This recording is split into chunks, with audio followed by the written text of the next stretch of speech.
Est-ce qu'il faut se nicher ou pas en business? Alors là, voilà une super question. Donc déjà, salut, c'est Marion Cat. Je suis ravie de te retrouver dans une nouvelle vidéo. On entend systématiquement par toutes les vidéos, les conseils business, les conseils pour se lancer, les vidéos, les podcasts. Tout le monde dit, il faut absolument que tu trouves une niche pour réussir, et de toute façon tu n'arriveras pas à faire autrement pour lancer ta boîte. Alors le fameux il faut absolument que tu trouves ta niche qu'on dit à tous les débutants, qu'est-ce que ça signifie exactement? Alors ça signifie de trouver une spécialisation dans une thématique générale, par exemple la thématique générale développement personnel, qui ensuite devient la perte de poids, qui devient peut-être ensuite après pour un type de personne en particulier, donc par exemple les femmes qui viennent d'avoir un enfant. Donc ça, on en vient assez vite à la mission, donc à la fameuse phrase j'aide les X étant la cible, à faire Y étant le but recherché, l'objectif, sans Z, donc sans l'obstacle le plus compliqué. Ou alors avec Z, donc Z ça va être la méthode, je sais pas trop quoi, la méthode Ducan, la méthode Pomodoro, la méthode de tout ce que tu veux. Donc ça ferait par exemple, j'aide les femmes qui viennent d'avoir un enfant à perdre du poids sans restriction calorique, tu vois, par exemple. Ça pourrait être aussi, j'aide les entrepreneurs du web à améliorer leur visibilité sur YouTube en utilisant le référencement naturel, tu vois. Le référencement naturel, c'est la méthode SEO. C'est la mission qui découle de la niche que tu as choisie. Quand on se niche, quand on choisit de se spécialiser dans une sous-thématique pour des cibles précises, avec une méthode précise, etc. La première peur qui est associée à tout ça, c'est la peur de se restreindre, la peur de ne pas parler à suffisamment de monde et de ne pas pouvoir aider tout le monde. Surtout que quand on commence, avoir des clients, quels que soient les clients, c'est quand même notre but premier, donc c'est souvent quelque chose qui est un peu difficile à accepter, un peu frustrant d'ailleurs. On a peur de repousser les clients qui font pas partie de cette niche. Et puis, éventuellement, un peu comme moi, si tu me connais, on a peur aussi de raconter tout le temps la même chose, de lasser les gens avec toujours les mêmes sujets, toujours les mêmes trucs hyper spécifiques, voire de s'ennuyer soi-même dans sa propre thématique. S'inscrire dans une niche, se spécialiser, ça a beaucoup d'avantages, sinon personne ne le ferait. Déjà, ça te permet d'être visible au sein d'une thématique quand tu débutes, parce que tu t'adresses à un très petit nombre de personnes, tu cibles un problème spécifique ou une audience spécifique que les personnes plus généralistes ne peuvent pas se permettre de cibler, puisque quand on est un gros entrepreneur, un gros youtubeur, tout ce que tu veux, un gros podcasteur, on est obligé, pour faire du volume, pour vendre plus, on est obligé de cibler des caractéristiques beaucoup plus générales. Il en vient un deuxième avantage, c'est que tu peux construire aussi du contenu plus pour les experts, donc tu vas attirer des gens qui sont beaucoup plus attirés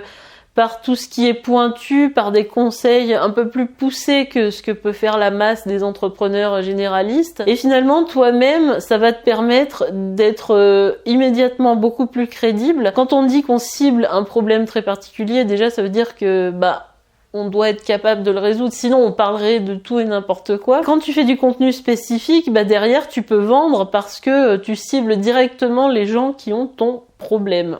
Petit intermède pour préciser que cet épisode sera le premier à être diffusé sur mon podcast Entrepreneur Espiègle. Tu vas trouver dans les liens en barre d'infos l'endroit où je vais publier ces podcasts. Sache que je vais publier d'autres vidéos comme ça où je vais discuter de sujets plus profonds sur le business, mais je ne les publierai pas immédiatement sur le podcast parce que je les réserverai à ceux qui s'inscriront à ma liste email. Ce sera le premier lien en barre d'infos.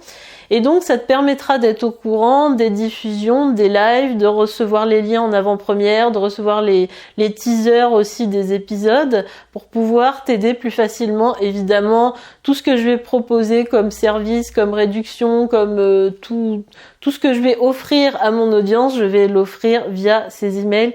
Donc si tu as besoin d'aide pour construire ton business, ton positionnement, pour avoir une communication plus claire, plus précise, je t'invite à rejoindre la liste email. Il y a le premier lien en barre d'infos. Ensuite, évidemment, tu vas être beaucoup plus visible par rapport à ton client, par rapport à ce qu'il recherche. Donc par exemple, si tu parles à des gens qui ont mal au dos à un certain endroit précis, ou des gens qui ont une pathologie psychologique, qui ont un problème qui porte un nom spécifique, tu vas pouvoir le mettre dans tes contenus, tu vas pouvoir permettre à des gens de te trouver via ces mots-clés, via ces hashtags, et du coup, ton client cible, il va beaucoup plus vite comprendre de quoi tu parles, ce que tu traites, et si c'est son problème à lui, il va automatiquement se connecter à toi, donc s'abonner, acheter tes produits et faire les actions nécessaires. Donc ça te donne une visibilité sur la mission que tu remplis, sur le problème que tu traites, sur les gens que tu veux aider. Et donc, quand tu l'auras défini, c'est quelque chose que tu pourras aussi beaucoup plus facilement pitcher dans des interviews, dans des conférences, sur tes bios Instagram, Facebook, LinkedIn, Twitter, etc., que tu pourras mettre aussi dans les à propos de ton site web. Donc forcément, ça sera beaucoup plus clair pour tes clients et pour toi. Un autre avantage auquel j'avais pas pensé, c'est que ça te donne aussi une ligne directrice pour faire ton contenu, et pour ne pas t'éparpiller si c'est ce que tu as envie de faire, parce qu'on va voir par la suite qu'il y a d'autres choses à prendre en compte. Mais comme on l'a vu, se nicher, c'est une stratégie marketing qui certes a beaucoup d'avantages, mais c'est une stratégie parmi les autres. Il y a des tas d'autres façons de faire, et surtout, elle n'est pas forcément nécessaire pour tous les business, pour tous les états d'esprit. Moi, c'est une question sur laquelle je me suis cassé les dents pendant un certain nombre de semaines, mois, voire années. C'est la fameuse spécialisation, parce que ça ne convenait pas forcément à ce que j'avais envie de faire, mais on va en reparler plus tard. Comme on l'a vu, la niche, c'est une stratégie marketing qui marche. C'est une stratégie sur laquelle on peut conseiller de réfléchir à beaucoup de gens. Moi, même, je le conseille en tant que coach business aux gens que j'accompagne. Mais il faut pas prendre le truc non plus comme un truc qui est obligatoire pour tous les business, parce que ça correspond pas forcément à tout le monde et ça ne correspond pas forcément à ce que tu veux faire toi et ce que tes clients recherchent. En fait, il y a plein de oui mais. Ce qu'il faut que tu construises impérativement, si tu te reconnais pas dans les niches, et même de toute façon, c'est ton positionnement. Alors c'est quoi les différences entre un positionnement et une niche? Une niche, c'est choisir un thème, un sous-thème, un sous-sous-thème et un sous-sous-sous-sous-sous-thème, un public cible vraiment très précis, une méthode bien précise.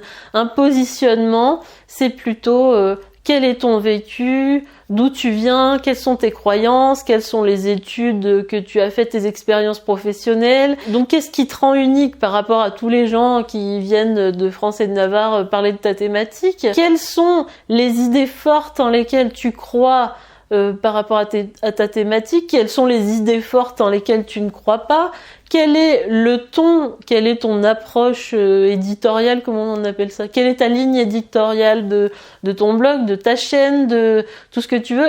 Sur quel ton tu veux t'adresser à ton audience? Quelle est toi-même ta compétence? Est-ce que c'est l'écriture, par exemple? Qu'est-ce que tu peux transmettre à travers tes propres compétences, tes points forts, les choses que tu peux mettre en avant et qui résonnent chez ton client cible et qui lui donnent envie de venir travailler avec toi, ta charte graphique, le message global que tu donnes dans tes contenus. Tout ça, c'est un positionnement. C'est ce qui fait que tu es une personne unique, que tu es une personne différente, qui pense différemment des autres, on est tous différents, hein, mais qui sait affirmer sa différence, qui sait affirmer ses propres valeurs, son expertise, sa façon de voir la vie de manière complètement spécifique. En fait, le positionnement, c'est un truc beaucoup plus profond, beaucoup plus recherché que la niche. La niche qui est spécifiquement sur une cible, une méthode ou une sous-thématique.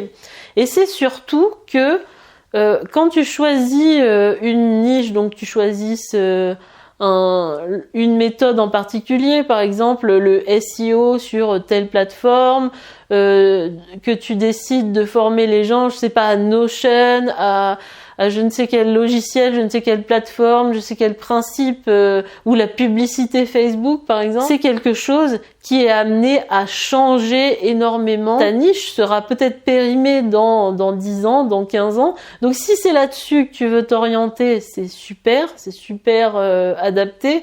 Mais il faut savoir que si tu traites d'un sujet profond comme le développement personnel, le marketing, le sport, les études supérieures, la philosophie, je ne sais quoi, la couture, peut-être que tu es dans une thématique qui traite plus des sujets de fond, et ces sujets de fond n'ont pas forcément besoin d'une niche. C'est pareil, moi il y a un truc sur lequel je me questionne beaucoup, c'est nicher les choses d'un point de vue du genre. Par exemple, alors il y a des moments où c'est justifié. Par exemple, quand tu dis j'aide les femmes, notre exemple de tout à l'heure, qui viennent d'accoucher à retrouver un poids de forme grâce, sans restriction calorique. Ça c'est ultra pertinent puisque tu vas pas aider les hommes puisque les hommes n'accouchent pas. Je veux dire, c'est pas du tout la même logique biologique entre un homme ou une femme. Il n'y a pas du tout de corrélation possible. Mais quand tu dis j'aide les femmes entrepreneurs à construire une stratégie sur Instagram par exemple, mais pourquoi les femmes entrepreneurs, tu vois? Selon moi, c'est complètement idiot puisque pourquoi tu voudrais restreindre ton approche à un genre particulier alors que ça ne s'y prête pas forcément, tu vois. J'aide les hommes à arrêter de fumer. Pourquoi les hommes? Il y a des femmes qui arrêtent de fumer, il y a des hommes qui arrêtent de fumer, il y a des gens non binaires aussi qui font toutes ces choses, évidemment, je le précise. Ce qui compte, en fait, c'est que tu te positionnes, donc je parle pas de nicher, mais je parle plus de se positionner par rapport à ton client cible, à son état d'esprit, même pas ton client cible, puisqu'on dit oui, quel est ton client cible? Oui, elle s'appelle Marilyn, elle a les cheveux longs bouclés, elle habite à Tours, dans la rue de la République, elle est esthéticienne, machin chose. Mais on s'en fout. En fait, ce qui compte, peu importe que ton client cible, il s'appelle Jean-Michel, il s'appelle James, il s'appelle Marie, Suzanne, Odette, qu'il ait 70 ans, 50 ans, 25 ans, 10 ans, 15 ans, sauf si évidemment tout ton business est basé autour de l'âge et du genre, comme je te citais tout à l'heure, les femmes qui cherchent à perdre du poids suite à un accouchement. Mais si t'es dans une thématique de fond, une thématique plus globale, qui se base sur des choses intemporelles, tu n'as aucunement besoin de te nicher vis-à-vis du genre. Ce qui compte, c'est l'état d'esprit de ton prospect. C'est est-ce que le message global que tu dégages, donc tout ce que je t'ai décrit tout à l'heure, est en phase avec lui, sa situation, ce qu'il a vécu, ce qu'il ressent et ce qu'il a envie de faire. Est-ce qu'il connecte tout simplement avec toi sur ce que tu lui racontes ou pas? C'est ça en fait le vrai positionnement sur lequel tu as besoin de te positionner. On oserait le truc. Si ça s'impose, si ton business repose vraiment sur des catégories de genre, d'âge, de méthodes précises, je te conseille de choisir une niche, de vraiment te spécialiser. Mais si tu n'as pas envie de faire ce travail restrictif, si ça correspond pas à ta façon de voir les choses, c'est pas grave, parce que toi-même, tu es ta propre niche en fait. Via ce que tu dégages, via ce que tu exprimes, tu es ton propre ta propre catégorie en fait. Et si t'as un peu de mal avec tout ça, si malgré tout ce que je te dis dans mon contenu gratuit, tu sais pas comment faire, tu sais pas si tu devrais choisir une niche, dans quelle thématique te placer, comment porter un message personnel pour attirer des gens à toi, comment construire toutes les bases qui vont te permettre ensuite de créer ta visibilité et tes offres, sache que je propose 1 heure de discussion avec moi en visio, ça s'appelle l'heure de vérité, c'est en barre d'informations, je te laisse cliquer, tu peux prendre rendez-vous avec moi sur mon Calendly, selon les créneaux qui t'arrangent, et c'est 1 heure pendant laquelle donc, comme je t'ai dit tout à l'heure, je réponds à tes questions, je te guide et j'analyse ce que tu as déjà fait pour pouvoir partir sur de bonnes bases. Donc si ça t'intéresse, c'est en barre d'infos. Ceci étant dit, je te dis à la prochaine. Salut!